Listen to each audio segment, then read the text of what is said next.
नमस्कार दोस्तों, मैं अंकुर उपाध्याय स्वागत करता हूं आप सभी का एक बार फिर से अपनी नई वीडियो में। दोस्तों यहाँ पे आप सभी के साथ बात करूंगा अदानी पोर्ट्स के बारे में। फ्राइडेज में एक बड़ी करेक्शन देखने को मिली, बाजार भी गिरा था लेकिन मार्केट रिकवर कर गया, अदानी पोर्ट्स रिकवर नहीं करा। क्यों? क्योंकि इजराइल और ईरान के बीच जो विवाद शुरू हुआ उसमें अदानी पोर्ट्स का बड़ा इंपॉर्टेंट रोल है।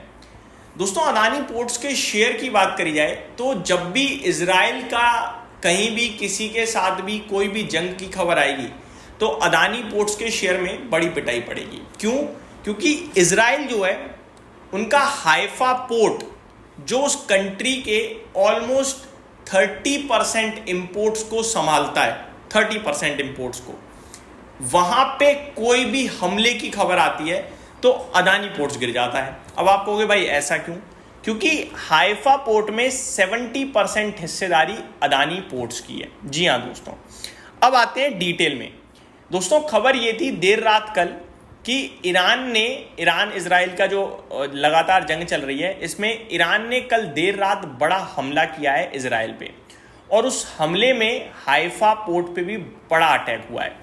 हाइफा पोर्ट पे जो अटैक हुआ है उसमें यह भी बताया जा रहा है कि उनके तेल के जो कंटेनर्स हैं उन पे भी काफ़ी तेज़ी से हमला होता हुआ दिखा है और काफ़ी नुकसान पहुंचाया गया है, और इसके चलते कल अदानी पोर्ट्स हो सकता है आपको अच्छी खासी करेक्शन दिखाता हुआ दिखे। अब यहाँ पे दो चीज़ें हैं जो आपको समझनी चाहिए, एक सेंटिमेंटल न्यूज़ और एक एक्चुअली में फाइनेंशियल लेवल पे कितना इम्पैक्ट डालेगी वो डिटेल्स। तो पहले मैं सेंटिमेंटल्स की बात करता हूँ। सेंटीमेंट्स ये कह रहे हैं कि बहुत नेगेटिव है हाइफा पोर्ट पे हमला होना, और अदानी पोर्ट्स का हाइफा पोर्ट में 70% हिस्सा होना। 30 पोर्ट्स वहीं के इजराइल के ही गॉडेट ग्रुप है उनके पास है, और 70% अदानी पोर्ट्स के पास है। ठीक है जी। अब ये अगर आप इतना ही सुनोगे कि यार उसमें 70% अदानी पोर्ट्स पे है तो ये बहुत नेगेटिव लगेगा, बहुत ज़्यादा नेगेटिव, और इसी पे रिएक्शन आपको शॉर्ट टर्म में देखने को मिलेगा, क्योंकि ये नियर टर्म की सेंटीमेंट्स की बात कर रहे हैं हम। तो कल अदानी पोर्ट्स का शेयर गिरने के चांसेस पूरे हैं, इनफैक्ट पूरा बाजार भी गिर जाए तो कोई बड़ी बात नहीं है। अब अगर मैं फाइनेंशियल लेवल पे समझाने की कोशिश करूं, क्योंकि हम शेयर मार्केट से रिलेटेड एनालिसिस करके चीज़ें शेयर करते हैं, डेटा ड्रिवन बातें करते हैं, तो आप डिटेल समझते हैं। एक आम और एक रिटेल निवेशक ये सोच सकता है कि हाइफा पोर्ट में 70% स्टेक अदानी पोर्ट्स के पास है, बड़ी दिक्कत है, बड़ी परेशानियां, अदानी पोर्ट्स तो गिरना चाहिए, गिरेगा, ये वो फलाना ठिकाना। लेकिन एक समझदार जो पूरी तरीके से एनालिसिस करेगा उसको एक चीज बहुत अच्छे से समझ में आनी चाहिए जो मैं अभी बता रहा हूं, वो ये कि हाइफा पोर्ट अदानी पोर्ट्स के टोटल कार्गो वॉल्यूम्स में मात्र 3% का कंट्रीब्यूशन देता है, मात्र 3% का। समझ रहे हो? वो 70% जो है ना हाइफा पोर्ट में इनके पास हिस्सेदारी, वो अदानी पोर्ट्स के टोटल कार्गो वॉल्यूम में केवल 3% का कंट्रीब्यूशन देता है, जिसमें हाइफा पोर्ट पूरे इजराइल के 30% को इंपोर्ट संभालती है। हाइफा पोर्ट बड़ा पोर्ट है लेकिन इजराइल के लिहाज से, अदानी पोर्ट्स के लिहाज से नहीं। अदानी पोर्ट्स के लिहाज से तो वो केवल 3% कंट्रीब्यूट कर रहा है कार्गो वॉल्यूम में, केवल 3%। तो अगर शेयर की बात करें वो ज्यादा गिर रहा है तो वो एक अपॉर्चुनिटी है अगर ये हाइफा पोर्ट की खबर से गिर रहा है। जैसे कि मैं देख पा रहा हूं कल भी स्टॉक मोर देन 3% टूटा है, कोई सही थोड़ी है। आपका कंट्रीब्यूशन उससे ऐसा नहीं है कि आपके रेवेन्यू को बहुत बुरी तरीके से डैमेज कर सकता है, नहीं कर सकता, क्योंकि कंट्रीब्यूशन ही 3% का है भाई।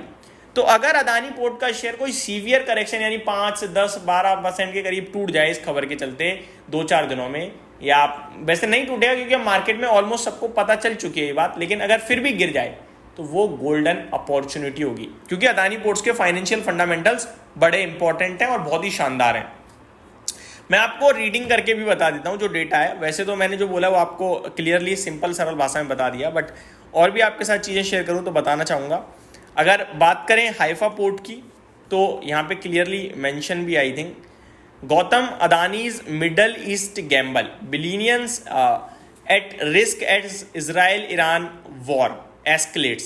आगे, the Adani Group's sprawling investments across Israel, from the strategic Haifa port to high-stakes defense ventures, are coming under sharp scrutiny as escalating hostilities between Israel and Iran cast a shadow over regional stability and investor sentiment. तो sentiment के लिहाज से तो ये दिक्कत का विषय बनेगा, लेकिन डेटा के लिहाज से मुझे नहीं लगता बनेगा। अब बताता हूं क्यों।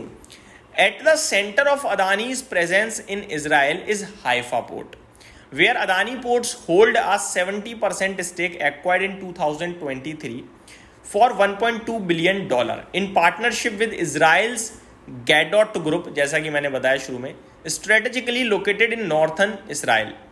The port contributes around 3% to Adani Ports' annual cargo volume and is critical for Israel import and export. तो इजराइल के लिए वो क्रिटिकल है, जरूरी है और इंपॉर्टेंट है। अदानी पोर्ट का तो 3% का मैटर है भाई, उसके लिए इतना दिक्कत नहीं है। तो अदानी पोर्ट्स का शेयर गिरता है तो वो आई थिंक मार्केट में सेंटीमेंट्स की वजह से गिर रहा है, वो मौका है।